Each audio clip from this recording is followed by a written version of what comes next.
समझिए प्रकाशिकी। तो प्रकाशिकी है क्या, प्रकाशिकी के अंदर होता क्या है, क्या होता है? तो प्रकाशिकी के अंदर शब्दों से महसूस मतलब ऐसा लग भी रहा होगा, प्रकाश का स्टडी, स्टडी ऑफ लाइट, प्रकाश का अध्ययन। तो यह एक ब्रांच फिजिक्स की शाखा है जिसमें हम प्रकाश की अध्ययन करेंगे, स्टडी करेंगे। तो देखिए हम जो है ये हमारे नेचर का एक पार्ट है। प्रकाश अगर ना होता तो हम किसी वस्तु को देखने में असमर्थ होते। हम प्रकाश की वजह से किसी वस्तु को देख पाते हैं। आप मुझे देख पा रहे हैं प्रकाश की वजह से, यहाँ पे लाइट है जिसे हमारी, जिसे कि आप स्क्रीन पे मेरे को देख पा रहे हैं, ठीक है ना। तो इसके प्रोसेस के बारे में हम धीरे धीरे डिस्कस करेंगे। थोड़ा सा हम बेसिकली हम बात करेंगे कि जब हम लोग छोटे क्लास में होते हैं ना, तो उसमें पढ़ाया जाता है कि ऐसे एक टेबल पे ऐसे क्या करो, दो तीन जो है दफ्ती ले लो, उसमें बीच में सेंटर में होल कर दो, एक तरफ कैंडल जला दो, एक तरफ जो है आप ऑब्जर्व करो। तो देखोगे क्या कि लाइट सीधा दिखेगा। जब एक को डिस्टर्ब कर दोगे तो लाइट दिखना बंद हो जाएगा। तो लाइट सीधी रेखा में गमन करता है, ठीक है। तो बहुत इसके बारे में हमने जो बहुत सारे कंसेप्ट पढ़े हैं, छोटे क्लास से हम लोग पढ़ते चले आ रहे हैं। तो हम इसी पर थोड़ा सा बेसिकली बात करेंगे। हाँ, तो हम लोग देखेंगे प्रकाश की दरअसल यह एक फिजिक्स की शाखा है, फिजिक्स की शाखा है जिसमें प्रकाश का अध्ययन करा जाता है। तो देखिए प्रकाश इसमें कैसे, इसको दो तरीके से हल कर सकते हैं। मतलब कह सकते हैं कि इसके दो भाग होते हैं। कितने भाग होते हैं इसके, जो है इसके क्या होते हैं, दो भाग होते हैं। देखिए एक होता है कण प्रकाशिकी, क्या बोलते हैं, कण प्रकाशिकी, प्रकाशिकी। एक होता है तरंग प्रकाशिकी, इंग्लिश में बोलते हैं वेव ऑप्टिक्स, इसको बोलते हैं। ये कण प्रकाश की है, रे ऑप्टिक्स बोलेंगे, क्या बोलेंगे, रे ऑप्टिक्स।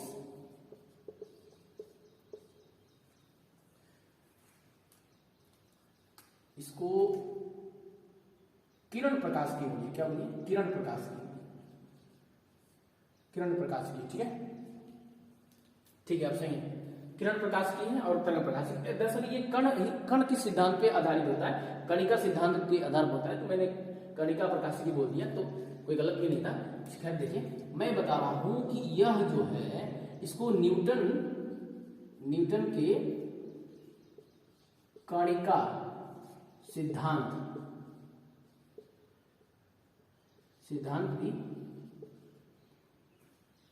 कहते हैं, न्यूटन के कणिका सिद्धांत भी कहते हैं, क्योंकि न्यूटन साहब के कणिका के सिद्धांत पर ही बेस्ड है, ठीक है। तो इसमें क्या बताया इन्होंने, न्यूटन के अनुसार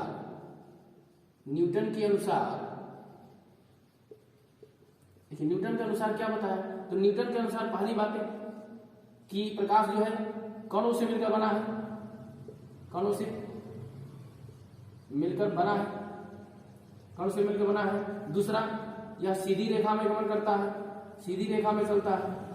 तीसरा क्या बात बताया कि यह इसमें 7 रंग होते हैं। ये भी सबसे पहले न्यूटन साहब ने ही बताया था, न्यूटन ने ही 7 रंग बताया था प्रकाश में।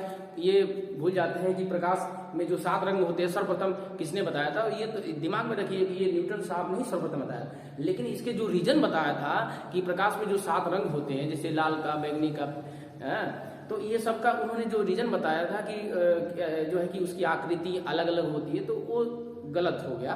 बाद में उसको रिजेक्ट कर दिया गया। तो वो बात गलत जो है गलत थी, रिजेक्ट कर दिया गया बाद में चल के। लेकिन जो 7 रंग होते हैं, तो 7 रंग प्रकाश में जो होते हैं, जिसको श्वेत प्रकाश बोलते हैं, व्हाइट लाइट बोलते हैं, तो उसको सर्वप्रथम बताने वाले कौन थे, तो न्यूटन साहब थे, ठीक है।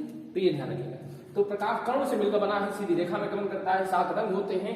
और यह जो है इसमें देखिए प्रकाश में सीधी रेखा में गमन करता है, इसी की वजह से इसमें होता है अपवर्तन,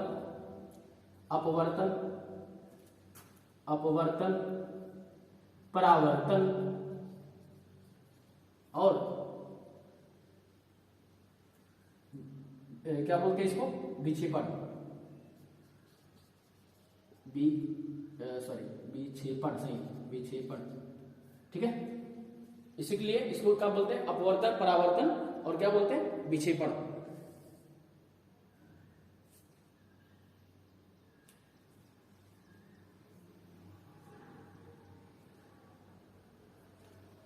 ठीक है, इसको वर्ण विक्षेपण भी बोल सकते हैं। क्या बोलते हैं इसको, वर्ण विक्षेपण बोल सकते हैं, वर्ण विक्षेपण। ठीक है,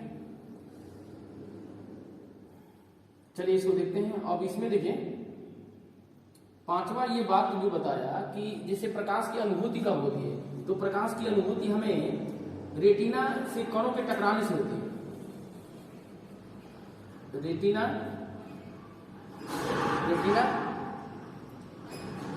से कणों की टक्कर से होती है। ठीक है, जब रेटिना से कणों का टकराते हैं तो उससे क्या होती है, जो है तब हमें प्रकाश की क्या होती है, अनुभूति होती है, कोई वस्तु दिखाई देता है। ऑब्वियसली बात है, मैं बता दूं कि देखिए ये बाद में इसको भी रिजेक्ट कर दिया गया, इसको ये भी रिजेक्ट हो गया,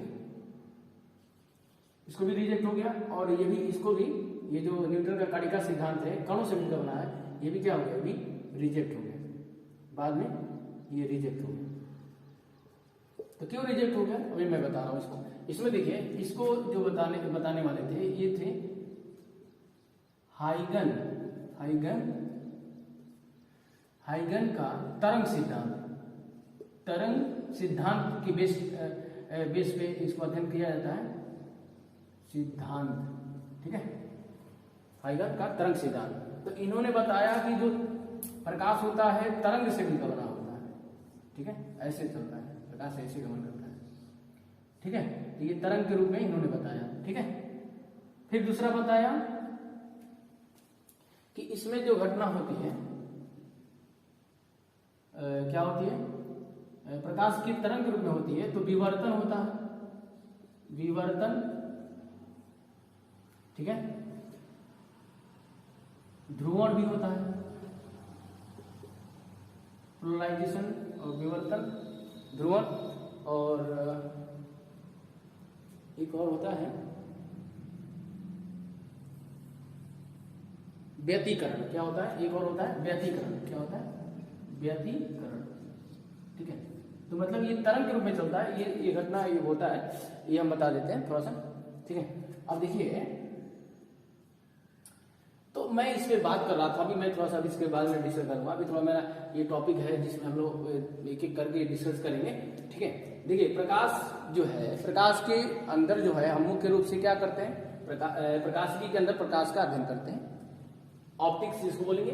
ये दो प्रकार से अध्ययन हो सकता है, किरण प्रकाशिकी और तरंग प्रकाशिकी। किरण प्रकाशिकी को कौन बताया, तो न्यूटन साहब ने जो है बताया, कण की कणिका सिद्धांत दिया, जिसके बेस पर उन्होंने बताया कि कणों से प्रकाश जो होता है कणों से मिलकर बना होता है, प्रकाश कणों से मिलकर बना होता है, प्रकाश सीधी रेखा में चलता है, प्रकाश में 7 रंग होते हैं, उसकी आकृति अलग अलग होती है, इस तरह की बातें बताई। और वो जो है उसमें घटना सीधी रेखा में चलने की वजह से अपवर्तन, परावर्तन और विक्षेपण की, वर्ण विक्षेपण की घटना होती है, और जो है इसका अनुभूति हम जो है रेटिना पर कणों के टकराने से होता है। तो देखिए ये जो हम बात बता रहे थे, ये जो कणों से मिलकर बना है और रेटिना से कणों पर टक्कर से प्रकाश की अनुभूति होती है, तो ये बाद में रिजेक्ट करा दिया गया। जरा आप ही सोचो कि अगर प्रकाश कणों से मिलकर बना होता तो जो सूर्य है तो कणों के रूप में निकलता। ठीक है, तो कणों के रूप में निकलता और धीरे धीरे उसका आकार क्या होता, साइज छोटा होता जाता, कणों के रूप में उसका ऊर्जा निकलता और उसका धीरे धीरे क्षय होने लगता, और वो क्या हो जाता, उसका आकृति छोटा हो जाता। तो ऐसे तो जैसे, और एक और बल्ब, जैसे एक बल्ब ले लीजिए जिसका फिलामेंट होता है, फिलामेंट क्या करता है, प्रकाश को उत्सर्जित करता है, उत्पन्न करता है। तो प्रकाश जो देता है, तो मान लो अगर कणों के रूप में वो निकलता तो सोचो कि तो फिलामेंट नष्ट हो जाता। तो फिर वो जो है कि हम जो है तो उसको जबकि कई महीनों 2 महीनों तक उसको 6 महीना सालों भर तक यूज करते हैं, तब तो बहुत जल्दी खराब हो जाता। ठीक है ना, तो ऐसा नहीं होता, ऐसा होता नहीं। ठीक ना, मैं कह रहा हूं कि जैसे एक बल्ब है आपके घर में, तो आप उसके जो फिलामेंट होते हैं, अगर उसमें से जब प्रकाश जब देता है तो उसमें अगर कणों के रूप में अगर प्रकाश उत्सर्जित होता तो उसका फिलामेंट साइज छोटा हो जाता और वो जल्दी नष्ट हो जाता, जबकि ऐसा नहीं होता। आपने अब इस देखेंगे ठीक है।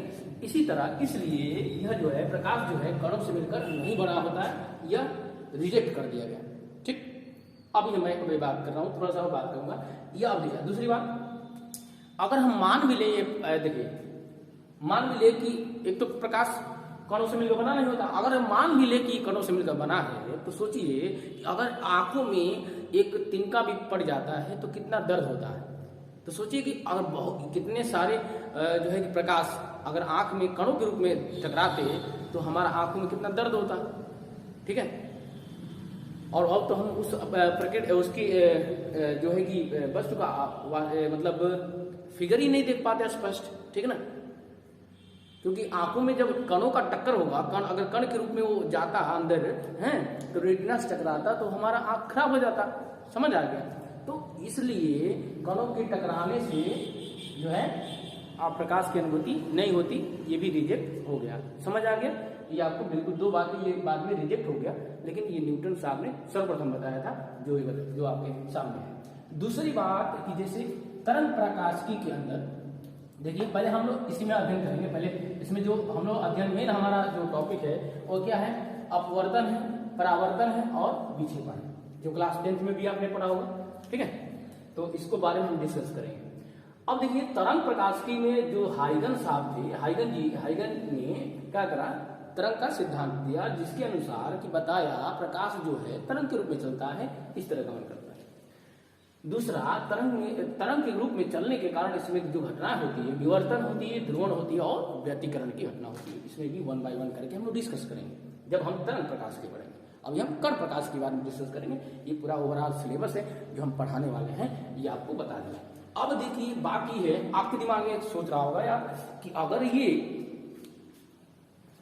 कण के रूप में चलता नहीं, कण के रूप में होता नहीं, तरंग के रूप में होता है, तो फिर आखिर इसको हम क्या मतलब क्या नाम देंगे? तो जिससे देखिए जब हम मॉडर्न फिजिक्स पढ़ेंगे तो मॉडर्न फिजिक्स में मैक्स प्लॉन्क का सिद्धांत है, प्रिंसिपल है, और ये जो डी ब्रॉगली जी हैं, अल्बर्ट आइंस्टाइन है, तो इनके बारे में डिस्कस करेंगे। वहां पे डी ब्रॉगली ने जो प्रकाश की द्वित प्रकृति दिया, तो उसमें आपको क्लियर हो जाएगा कि प्रकाश एक कण के रूप में भी होता है और तरंग के रूप में भी होता है। लेकिन देखिए ये वो कण जो होता है वो फोटॉन के रूप में होता है। क्या होता है? फोटॉन के रूप में होता है, जो मासलेस पार्टिकल्स है, जिसका कोई द्रव्यमान नहीं होता। ठीक है, तो उसके बारे में हम लोग वहां पे डिस्कस करेंगे। फिलहाल आप ये समझ लीजिए, इतना चीज। ठीक है, यदि कोई डाउट है आप हमें कमेंट बॉक्स में लिख बता सकते हैं। तो हमारा जो टॉपिक होगा वह पहला टॉपिक होगा जो है, पहले हम परावर्तन पढ़ेंगे, फिर अपवर्तन पढ़ेंगे।